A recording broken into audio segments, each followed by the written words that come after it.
Ever wonder what it would be like to talk to a pirate hunter? So today's podcast is with Ryan Cornelius, Navy veteran from the US of A. Additionally, he's trained as a clinical psychologist and runs his own podcast called Vet with a Mic Podcast. We're going to be talking about what it was like to transition, but additionally, what it's like to actually come home when you're gone for such a long period of time and how that transition back to our own cultures can be really hard. Stay tuned for a great episode. You're not going to want to miss it.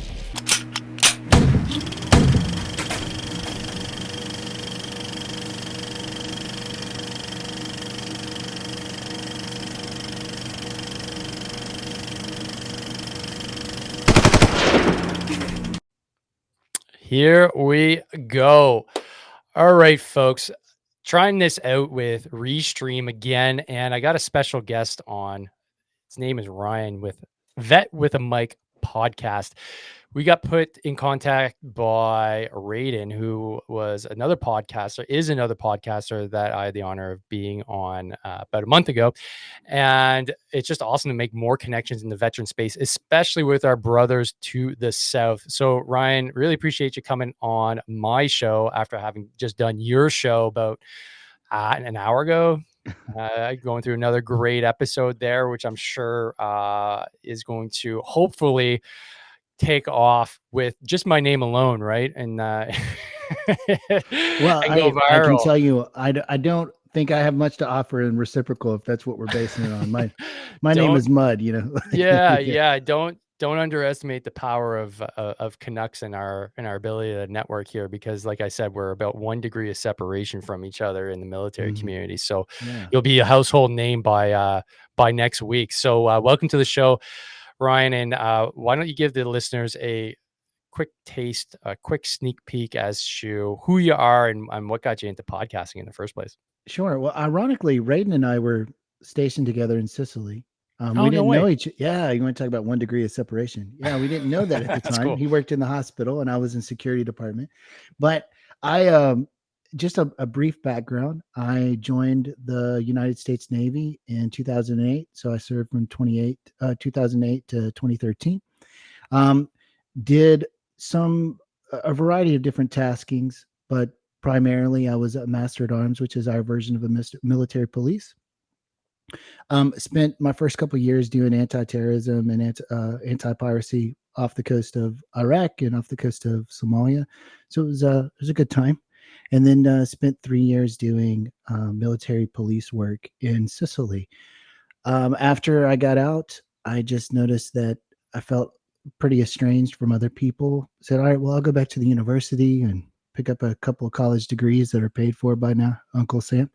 And I just gravitated towards psychology. It was interesting to me. I enjoyed learning about human behavior. Realized really quickly you can't do much with a bachelor's degree in psychology. No, I can't do much of a bachelor's degree in anything. I make this joke a lot. There's a lot of bartenders in the United States got bachelor's degrees in Yeah, psychology. yeah. So I realized that grad school was going to be something that I was going to have to do. So I went ahead and enrolled in graduate school for clinical psychology and did some really cool research projects there and haven't looked back since. I guess how I got into podcasting though is I noticed that I was spending a significant part of my day having conversations with veterans about mental health issues, and they just had a misapprehension about the mental health process and what we can do from the mental health space. And I felt that I could use my time the most productively by just reaching out at the macro level to as many veterans as possible and just giving them a little information about mental health, what each provider does, what are some of the issues that we all deal with, to kind of take the abstraction out of it for them, just to give them a little bit more information so that it's not quite as threatening, it's not quite as unknown. And I noticed that there was a real need for that and people responded warmly to it, so I've been spinning ever since. Yeah. That's awesome. So you saw that need. Now, when you were deployed, now you mentioned some cool stuff, like Yeah, yeah. you're on anti-pirate ships, like you Yeah, were in so the in you're like yeah. explain, because obviously, like, I don't know much about our Navy. I don't know much about any Navy, to be honest. Yeah. That sounds really cool. I know there's a pirate issue off the coast of Somalia. Yeah. And Yeah. is that where you were Yeah. just Yeah. like, this sounds like stuff like swashbuckling stuff from, like, Yeah. the I saw Johnny. Yeah. 1700s. Like, I saw Johnny what it Depp a couple of times. Yeah. Oh, like, what does that look like on a day to day? so I did embark security teams. So civilian ships that were transiting past the Horn of Africa, we would board them up in the Mediterranean, provide them with like point security. So we would bring on our like crew served weapons and everything else onto these civilian ships, um, escort them through the Suez Canal, past the Horn of Africa up into Iraq, and then back through if necessary. Largely, these container ships were carrying like government goods or something that Mhm, the mhm. government obviously appreciated. Right, yeah. Um, but yeah, we would provide those embark security teams to those vessels that were transiting through the Somalian waterways there. And it was pretty intense, especially around 2009 to 2010. That's whenever the Maersk, Alabama happened. I was actually on task in the similar area, just within probably 15 nautical miles of that whenever it was Wait, which happening. is that's not the incident with the Tom Hanks movie, is it? Yeah, it is. Yeah. Oh, okay, Yeah. so that's wild. Oh, so Yeah. you were deployed at that same time that that was going on? Yeah. I was on a civilian ship known as the USNS Lewis and Clark at the time. And I don't really talk a lot about my military history on my show because I don't really find it to be as necessary. But obviously, we're doing an No, introduction here for this is me. fascinating. We're gonna be talking Yeah. about it. I wanna know more. Um, so yeah, I was on the USNS Lewis and Clark in that area, and that particular vessel was a ship that provided fuel and support to fleet ships, right? So we would do underway replenishments with like destroyers and aircraft carriers. I mean, you name it, right?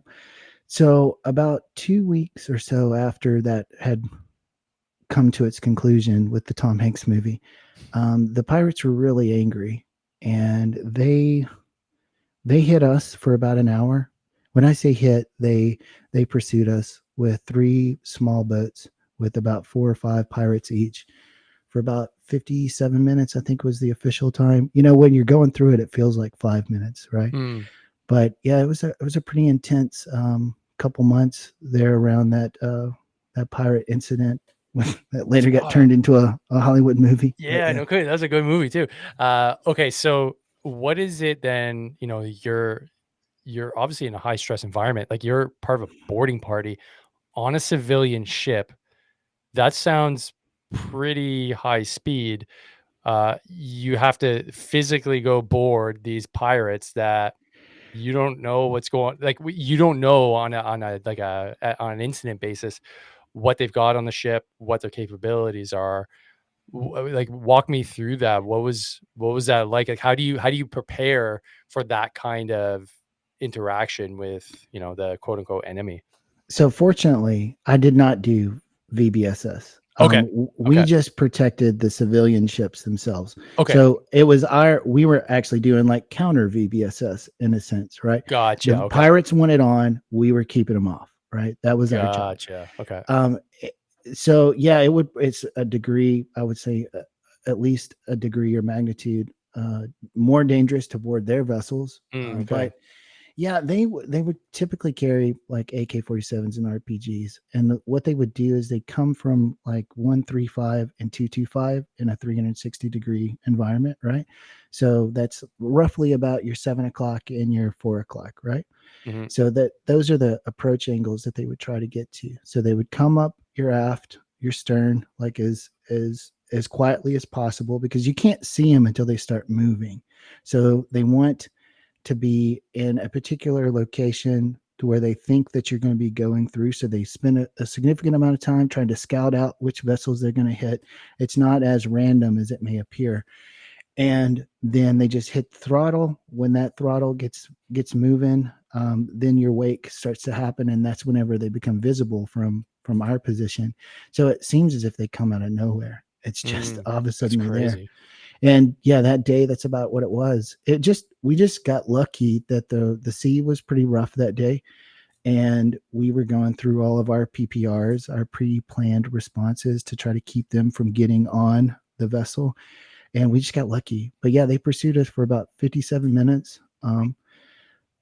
Well, luckily, no loss of life happened, but yeah, it was a pretty intense position to be in. Yeah, no kidding, no kidding.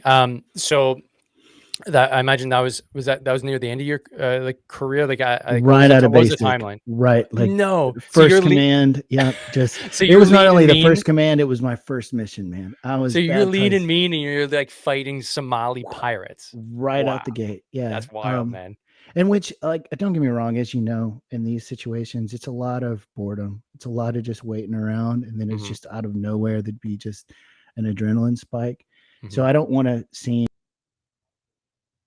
as if we were doing all this high speed stuff. It was a lot of just waiting around and doing forced posturing, so hopefully they wouldn't go after us. But if you were in a vessel that wasn't a gray hull, because a lot of the USNS ships are still painted gray, so they look like they're military ships, but they're not. But if you were like on a car carrier, they wouldn't know that a military team was on board until it was too late, and Okay. then maybe they have warning shots coming at them, or they're it gets pretty intense over there. Luckily, I think it's calmed down a little bit since 2009 to 2010. But yeah, that was my first duty station. I got there February of 2009 and left in March of 2011. So I was right out the gate. Oh, cool. So, Yeah, potentially some of the supplies that came up through there could have been anything in Afghanistan that could have helped my war absolutely. effort Yeah, when I was in absolutely. I would Afghanistan, imagine so. 2010, Yeah. 2011. That's interesting. So what was you're a young officer, right?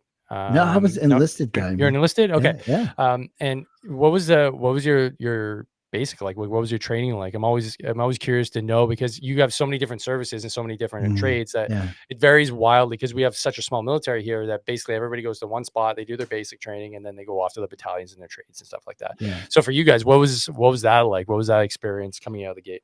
So you've talked to sailors before. So we start in Great Lakes, which is just outside of Chicago, and we do our basic training there. And then from there, I went down to San Antonio and did my A school, which was my Master at Arms school. From there, I then went to additional weapons handling schools out in San Diego to prepare for this duty station that was expeditionary warfare. So I was in Mesron 3, which is in Coronado, and we're tasked with doing like the embark security teams or Raven teams, which are airplanes. Obviously, you provide security to them, and we just do a variety of different types of missions that are all land based expeditionary warfare. So it was a little, I would say, quite a bit of a deviation from the average sailor's life, but we were far from like the high speed stuff like SEALs or SWIC or EOD. But we had our part. So Yeah, right on, right on. So you go fight pirates. yeah. Um, I imagine, what did you have a patch at one point? Like, do you really like? I imagine, because that's a cool job. Like, there must be some adoption of some badass. Like, I don't know if you're wearing patches. What's the culture like for you guys? Because obviously, like, the infantry has its own culture. You guys must have your own culture too, Yeah. Well, I mean, they sailors are pretty salty in general. right? But yeah, we have like, our tattoos and whatnot that represent certain units and whatnot. You have mom. You I get mom. Do you guys have to get mom on your form? The anchor. You guys have. No, no, I don't. A lot of guys get the of course the nautical type work done. I don't actually. I have I guess you'd say more infantry based esque. I have like Mm, armor and whatnot. That's my right on. ink. Right. I actually Right have on. the on my back. It's just I don't know anybody else who's got been trained at, in clinical psychology like me that has like a full back tattoo. But yeah, mine's like Nice. the end of the war or end of the world Viking tradition, right? Yeah, Oh, yeah, cool. Okay, yeah. sick. Well, you know what? Like I mentioned in other podcasts, and we just touched on it in the conversation we had on yours Mm, about veterans and those that fought during the war on terror over the last it's like 20 years, man. When you think about it, that's crazy. There's a whole generation of us, you want to call us millennials essentially. And that's what I find kind of I guess curious, that there's that narrative that, oh, millennials are lazy, millennials don't know how to do it. I'm like, wait a second. It's basically the millennials that fought all your freaking wars for the last 20 years. Like, don't tell me that we don't know what sacrifice and hard work is. So anyways, I digress, but it's the individuals like yourself that are now, clinical psychologists. Like, I got a Well, I'm buddy not a that, clinical oh, sorry, not clinical. psychologist. Sorry, Yeah. not clinical psychologist. Yeah. Sorry. Because I don't have that's the doctoral level. I'm trained Right. at the master's level. Yeah. Right. Yeah. I make that mistake all the times. I have a friend Yeah. who's in the same field. I'm like, oh, you're a clinical psychologist. He's like, no. I'm like, oh yeah, okay, sorry. People get Um, pretty temperamental about that, especially if they have the doctorate, right? They're like, yeah, no, I get you're him. not. Yeah. Just, Okay. Yeah. but it's cool because there's so many of us, you included, that are going into these like traditional fields with all of this amazing experience. Unless you bring it up in conversation, which I'm pretty sure fighting pirates isn't something that always comes up in a session with any of your clients. It gives you a perspective. It's just like, when I was in the teacher's role in the classroom, kids don't expect their teacher to have combat experience in Afghanistan, because it's just there's basically none of us, except Yeah. for, when you look at our parents. Like, my parents had teachers that were World War II vets that were Mm, like storming the beaches of Normandy, which is crazy when you think about it. mm. But there's been a gap for like 2-3 generations, and now we're now in that position where we're back in regular civvy society with crazy back tattoos and our like ink all over ourselves, and just Yeah. experiences beyond what most people would ever fathom. And so how does that translate now into what you do? How does it give you like a different perspective, and what do you see now, knowing what you know from your experience in the military? Like, what does it allow you to do, or what does it allow you to convey to not only people in the military, but I imagine you work with a lot of civilians as well. What does that allow you to do when you go and do your day-to-day work? So I would say that they said the same thing about the Greatest Generation too, the World War II veterans before we went into the conflict. They said that they're lazy, they care nothing about partying. That was the same kind of nonsense they used to say about them too. That's So funny, eh? yeah, yeah. I think it's just a generational thing. Largely though, I would say that my work has been constrained to research, Okay. right? And so there's a couple different reasons why I've stayed research, but the reason why I probably would say is the most sticky with me is whenever I'm trying to relate to somebody, you only have 1 hour at a time. And so although I've been trained to do testing, largely psychological testing, that doesn't really I felt boxed in by that. Um, Treatment to me is great, and I encourage everybody to do it, but I just didn't feel like that was really my wheelhouse. I didn't feel like that was my strength. So what I decided to do was, all right, maybe if I can do some research that I can disseminate to providers everywhere about what our culture is like, that I can help thousands of my brothers and sisters from the uniform in one sweep versus being in a session with somebody one person at a time, 1 hour at a time. So I thought I can really reach as many people as possible by doing it from that level Hmm. versus so I guess I can't really speak too much to relating with people within the therapeutic session, and they see like tattoos and whatnot. But I can tell you, whenever I talk to people at the research level and they find out that I'm a veteran too, it's immediately like the stress, just like the tension drops out. They're like, oh, okay. They feel as if they're talking to somebody they can trust, that they know that I know in some capacity what their experiences were like. So I think if you can become culturally competent within the therapeutic space, which is what I would like to see happen with some of my research, it will lead to positive outcomes for veterans in therapeutic sessions from their providers who may not have some of the same backgrounds that you and I have. So I say all that to say this, that anything that we can do from a research perspective that informs providers and informs consumers about what that therapeutic alliance looks like is worthwhile for me, because that really leaves us to an increased likelihood that positive outcomes are going to come out of those interactions between provider and consumer. And down here, our VA has got one hell of a PR problem. A lot of veterans are just naturally suspicious of it because they hear these stories coming out of the VA, and some of them are probably a little exaggerated. And they cut their nose off to spite their face, because there are these resources that are out there available to us, and we largely don't utilize them. So then we want something to change with the system, but we're not interacting with it. So that's one of the things that I really wanted to do with Vet with a Mic too, is to put those things into context for people so that they can understand that the only way to advocate for change in the VA is to do it within. You have to interact with the system. You have to go seek care through the VA so that you can hold that system accountable. You sitting on the outside complaining about it is not going to change what happens within those buildings. So get into it, intermix with them, and I'll just tell you this: I didn't want to work with veterans. Okay, I didn't, because I know our culture.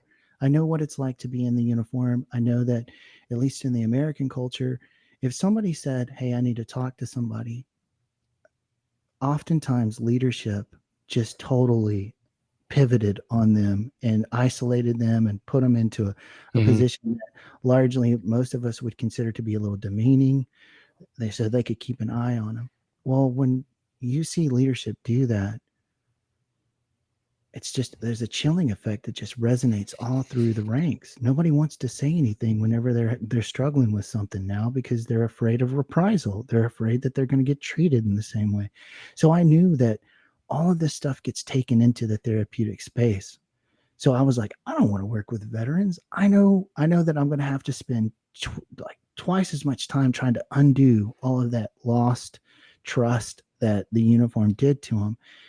But I had a negative experience at the VA for my own treatment. I went to the PTSD clinic here in my hometown, and I I'm not going to say that the VA was completely deficient in this, but the person just didn't get us. I used profanity in the session. I said, I don't want to fucking feel this way anymore. That's what I said. Yeah.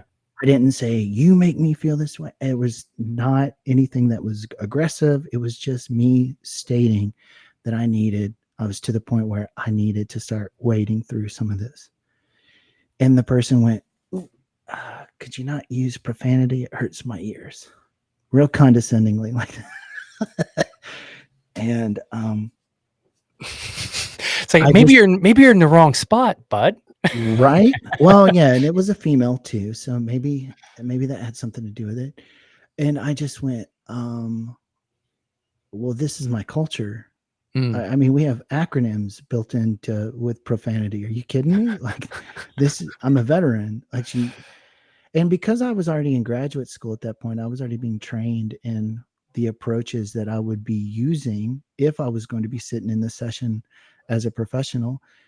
I knew that she had made a mistake. She had imposed a value on Yeah. me. Yeah. You're not supposed to do that. That's Yeah. how, whatever word vocabulary you would use is not relevant. It's the person, it's the client that's supposed to be able to express themselves however they can. Because when you're talking about trauma stuff, sometimes it's really hard to find that right word. And so you may use profanity, or you may use less than precise language to describe what the hell you're feeling, right? And so I immediately thought of people that I had served with, and I knew a couple who have attempted suicide. And I went, man, I got to say something, because I know that this is not what it's supposed to be. You're not supposed to impose values on your clients. This was the second session, mind you. So the first session was just background. Second session is goal setting. That's it. So we had done the background. And this is the first time I'm sitting down with this lady to talk about what I wanted. And that's why I said, I don't want to feel this way.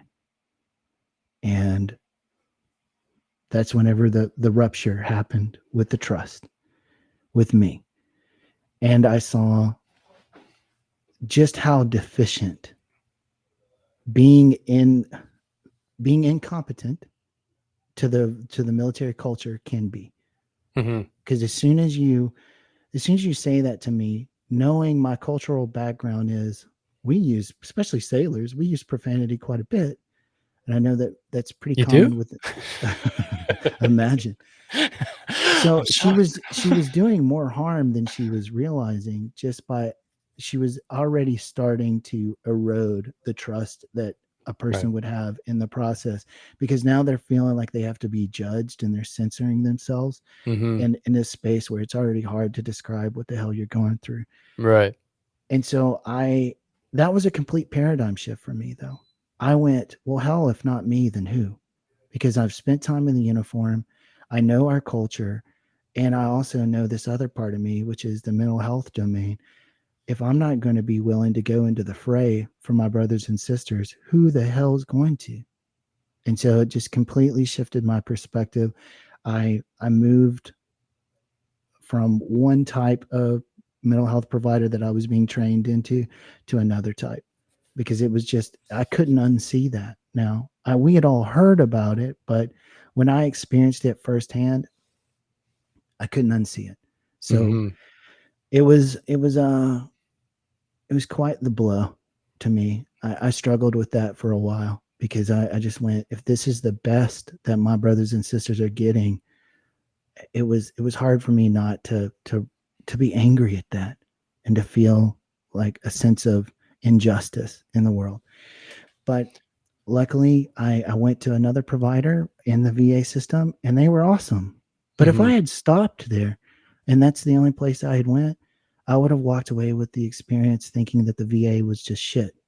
But the Yeah. next provider I had was awesome. They were great. The next two providers I had were great. But if you stopped at that first interaction, you leave with the impression that the VA can't help you. Yeah. That person could not help me. She could not. But the next two definitely did. That's good. And it's good that you had enough tenacity, right? And you already had a background that gave you the perspective, like, well, wait, hold on a sec. Like, I'm not the one that's wrong in this case. I recognize that, and then you moved on and were able to carry on and get the help that you needed. But you're right. Like, I can't, you know, I can't begin to, I guess, understand or even know what my reaction would be had I had a bad interaction first time out of the gate, because I had never seen anybody that had, I mean, for anything. I'd never Mm, like post a point. I never seen a, mental health expert for anything. sure. So my, if my first interaction had been tainted like that, luckily for me, I had an awesome experience with the Veteran Right. Transition Network that had two clinical psychologists. Pretty Mm, sure they're clinical psychologists on this one, yeah. that were part of a major like group out of the university, and they understood veterans because it was very well done. Now, this Yeah. wasn't directly part of our VA; it was an offshoot, and a charity. So they just had incredible people working there, and I don't think, they've been doing it for so long. I don't think anybody would have been able to stay had they been subpar. So, but I do know guys that have had bad interactions, because at least from my perspective here, and I'm not quite sure, because again, I'm a reservist, so my experience is probably different than some other guys that can actually go to their therapy sessions at our veterans hospitals, because don't forget, we don't really have, like, you have a physical VA hospital that you can Mm, go to, right? yeah. Yeah, we Mm, don't. We have one here it's not far from my house, actually, and it was built for the World War II vets. It's enormous, right? It is huge. mm, It's a like a massive complex, but there's barely anybody using it because, well, it was built for World War II veterans, and we just don't have the volume of veterans anymore. So most of us go see a, quote unquote civilian therapist that gets covered by our insurance. But to find one that can relate, you have to use word of mouth. So we have to do our Mhm. own legwork. And I remember I was calling around to find one. And I remember one that I called, like I didn't even get into the office because same, not not the exact same interaction. Like I wasn't swearing on the phone, like, hey fucker, like, can I set up a Yeah. time? Like it was I called because, well, I don't know who to go see. I was looking basically on Google, I'm like, well, you got a therapy office. And I called, and then he called back. He left a message, and the message was like, "Yeah, you're in the military. Okay, well, I don't know, like, you want to come in and see me?" It was very dismissive, and it was like almost like he was angry at the fact that I was calling him. Like, is this how they all are? I was like, oh man. And then luckily, I got put in touch with a great one, and I've been seeing them for the last few years. So ultimately, I've had nothing but good experiences, but having a kind of piece together piecemeal system, we have the same issues. We have so many guys that just fall through the cracks because they go, well, what's the point? They don't really know me. They don't know what I've been through. I've got a good friend of mine who's now in that space because of these issues, right?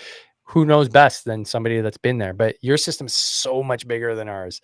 So I can imagine it's also hard to just find the manpower and keep them on board, right? So for you, you mentioned research, right? Mm. So Yeah. what's the research that you're doing right now? I'm really curious about that. So currently, right now, I've got one thing going, and it investigates the relationship between stress and social support. Right. So I won't go too far into it, but I have a hypothesis that we see the world as more stressful based upon the amount of social resources we have available to us. And so I've broken it down a little bit more precise than that. I think that it's not only just social support that matters, but the type of social support that matters. So civilians can offer a certain amount of social support to us. They can be our loved ones and our friends or whatever else. But the type of support you can render has to be socially similar as well. So I have a hypothesis at this point that those who have more military based social support have less stress evaluations in the world because they feel a certain amount of esteem coming from those social support elements that are from the uniform. And I think that a lot of times what happens here in the United States is we leave this uniform setting where everybody is one team, one fight, and there's a mission and everybody has a place and a purpose. And you go from that to just being another asshole walking around Walmart. With no rank on your chest or on your And arms. nobody Yeah, right. cares. Nobody Yeah. cares. And Yeah. and your purpose is less than let's just say admirable at that point. You don't have anything that you really take pride in anymore. And so then you couple that with, as we talked about whenever I was interviewing you, people just don't understand you anymore because you've had so many different experiences than they have. I lived in Europe for 3 years. Do you think anybody in East Tennessee, which is where I'm originally from, can relate to that? Probably not. You know, I that just makes you feel so much more disconnected from everybody around you because your world experiences are just so variable compared to theirs. They go to the same vacation spots every year. I've sat on a beach in Taormina, Sicily, which is just beautiful, gorgeous beach. Going back to where they go to vacation every year doesn't feel quite as thrilling, right? Hmm. Once you've had, Interesting. and Yeah. it's just those little interactions. It doesn't even matter if you're just from a small town in the middle of America, Iowa, and you're stationed in San Diego for 4 years. How do you go from living in San Diego, which is this beautiful like coastal city, and you go back to Iowa in the middle of nowhere? Are you not going to feel like, wow, these people really don't know what else is out there in the world? I mean, I don't think I even had sushi before I was in the uniform, right? I mean, You it's haven't lived. right. Yeah. So, I mean, there's just so many things that like just change you about the uniform that you don't really take inventory until you realize how starkly different they are from the people that surround you.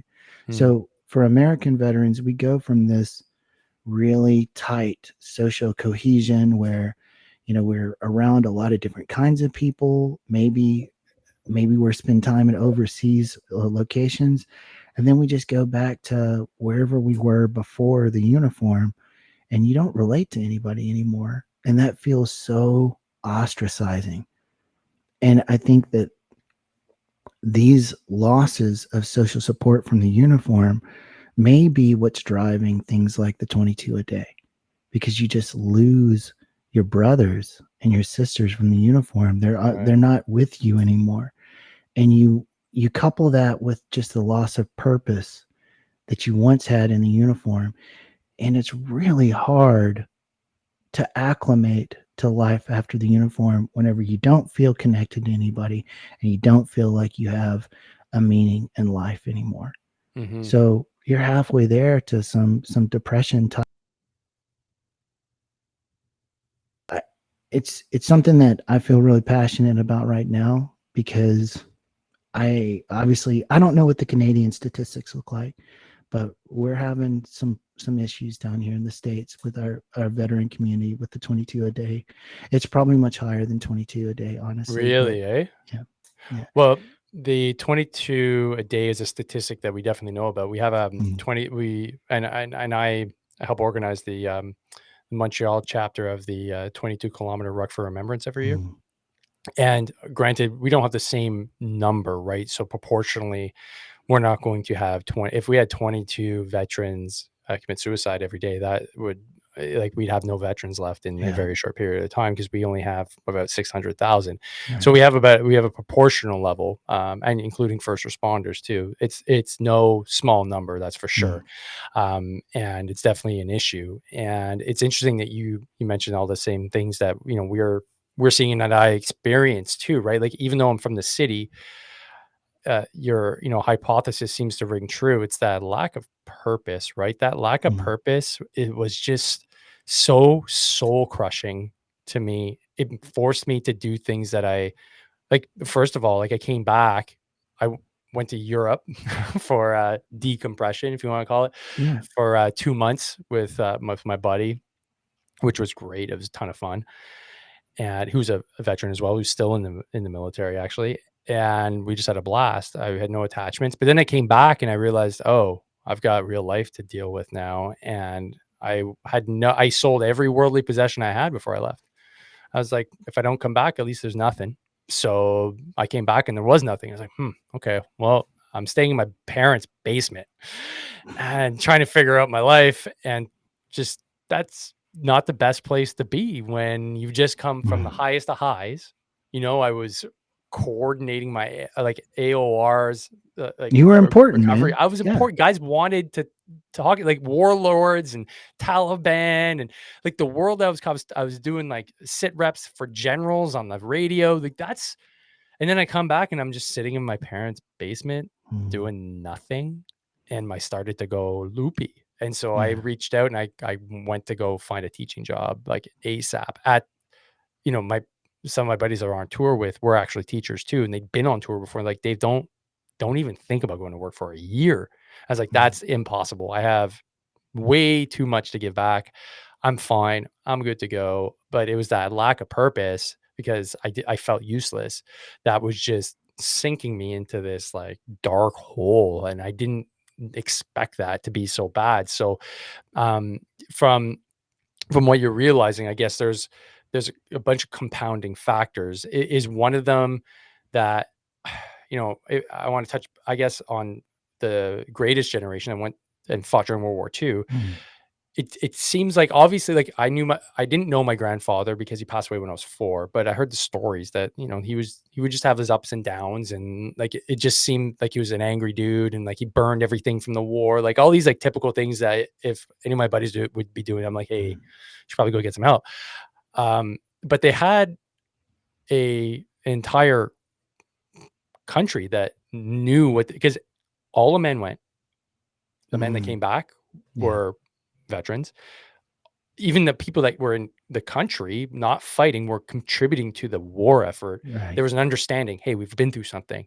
Is that something you're realizing that is also a compounding variable, that nobody really had to sacrifice accept us that went overseas. Like I think it was, what movie was it in, or was it?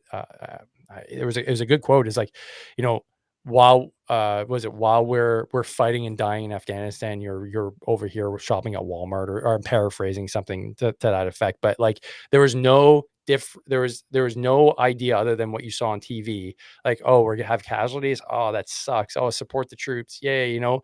But there was no sacrifice that had to be done other Mhm. than, you know, seeing maybe your kids or your husband or your wife or whatever go and deploy. There was no real war effort. Have you seen that, or is that a compounding variable that you think might have an effect as well, that we just didn't mobilize as a country? So when you come back, it's kind of like, well, thanks for your service, but carry on. So let's speculate, right? Yeah. I haven't looked at that specifically through research, but let's speculate.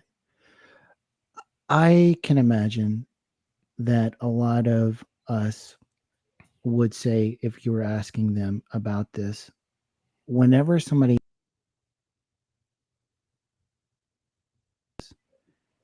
what they hear is, thank you for your service, so I didn't have to. They're Hmm. not saying that, but that's what they feel as if is being tacked onto it. Because there is a stereotype about veterans out there. Number one, I can't tell you how many times people have said, well, did you join the uniform, couldn't get into college? And it's like, Oh, wow. Really? and it's like, I'm pretty sure that it's pretty easy to get into, a community college, right? It's pretty hard to get into the uniform. They just don't know how rigorous it is to actually get into the uniform. We get through a medical evaluation, Hmm. a mental evaluation. We have to take tests, and there's a background investigation that happens. It's really hard versus just applying and spending $35 to get into community college. Like, come on, like it's Is not that all even. it is? Yeah, well, at least down here it is. Yeah, Too funny. it's not really that difficult to get into a community college and go to like a 2-year school. So that if you're starting from that frame of reference, it's already jacked up. But I I hear it echoed from veterans and from civilians because they'll say, "Well, you knew what you were signing up for." But that's not really accurate, though. There's no way to know what the hell Afghanistan is like until you're in Afghanistan. Right. Right? You can sit here. I've never been to Afghan. You can sit here and explain it to me until you're blue in the face. But as I experienced in the parts of the world that I was, it's a smell, it's a Smells bad. taste, it's Smells a bad. it's a feeling. Yeah. It's just this thing that you can't really articulate to somebody unless they have a shared experience with it. You're not going to know that until you're being put into those positions. And so just because some 18-year-old says, yeah, I want to serve my country, they have no idea of the weight of that decision until they go through it. So to your point, there is this division of labor that has started to occur within modern warfare. Yet again, we're speculating. I haven't seen the data for something like this, but because the United States or Western civilization, just in general, is so disconnected from their wars because they happen over there, not here. And it's not a all hands on deck kind of situation as you described for World War II. Um, it's really easy to compartmentalize that and see it as, well, that was your decision to make. I didn't want you to go over there. And I think that the American population, it sounds like maybe the Canadian population similar, may feel a bit insulated from their decisions because one of the things that my break, I had a leave period for 30 days in the middle of my 2-year orders to the desert. Yeah, that's right. That's the way the Navy does you, man. 2 years, you're there. Yeah. Yeah. It's pretty rough. But I came back Wow. on leave and I was walking through a grocery store. Is that what you guys call it? What do you guys call it? Marketplace? What is it? What do you guys call the grocery Yep. store up there? Pretty sure we're still calling it a grocery store. Okay, all right. I don't know if you I guys, don't know. because Maybe there's they so much changed it. regionally that's different. So I didn't No, know we if there was call a it particular. we yeah, we call it a veggie fruity place. Yeah. how much we had. Just so many products. Yeah. And specifically, it hit me while I was in the salad dressing aisle.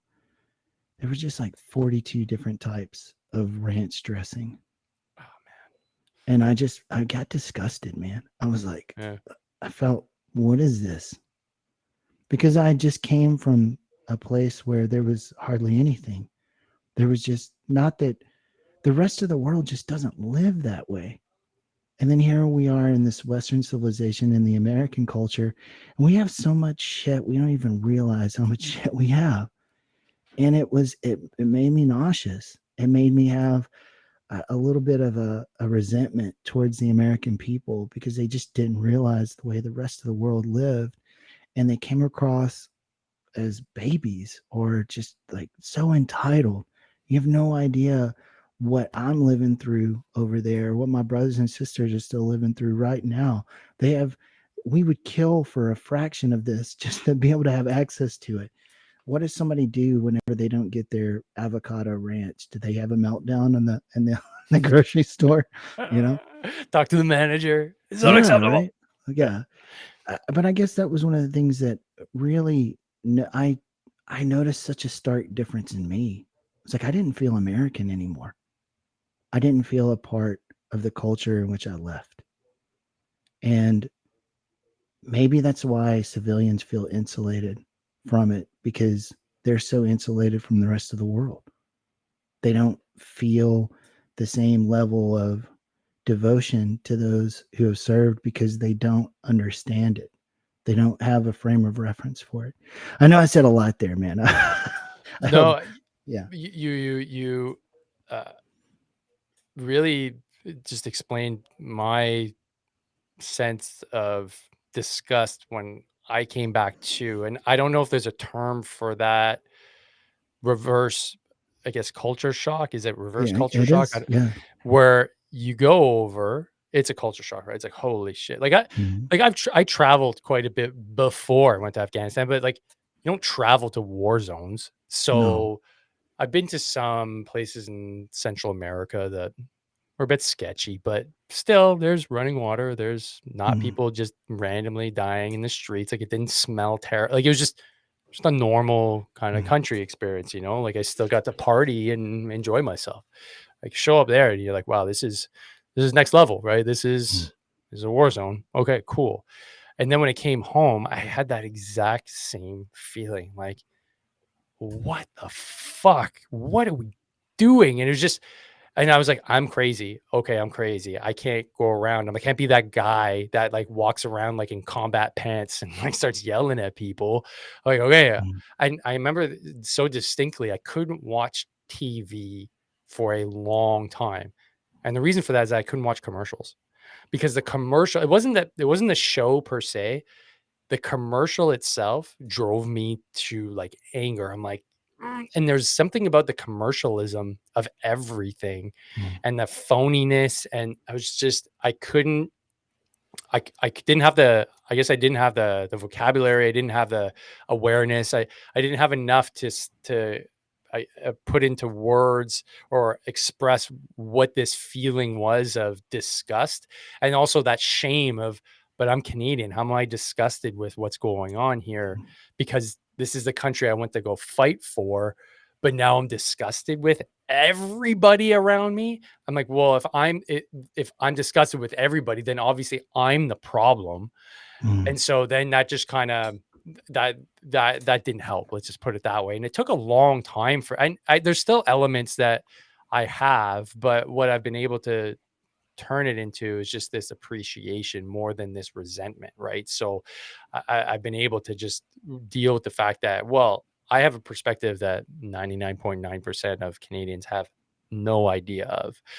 And if I can convey that message through podcasting to like non-veterans, I don't Mhm. know exactly who's listening to it, but I know mostly veterans and those in the military Sure. listen. But obviously there are those that are not, and I gain, some motivation to keep on doing this from other veterans that have said, like, we do the podcasting thing partly because a lot of people have no idea what our experience is like. They Mhm. don't understand. They like you said, you can't unless you go there, you can't really understand. But at least there's a conversation about it that, just like all things, I can't really understand what a doctor does, what their experience is like, but I can hear them and be like, oh, that gives me a new perspective on what they do. Mhm.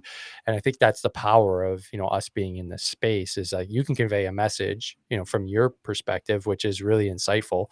And I'm learning stuff like just the last 2 hours. Like I've learned a lot about, our experiences are similar, and your Mhm. VA is quite a bit different. Well, not quite Mhm. a bit different, but there's a different structure there. But there's a lot of commonalities as well. So, like as you move forward, like the the over the horizon, what's your expectations with the research, and what are your plans for not only the podcast but your professional stuff as well? That's a good question. I do want to say one last thing though before we get there.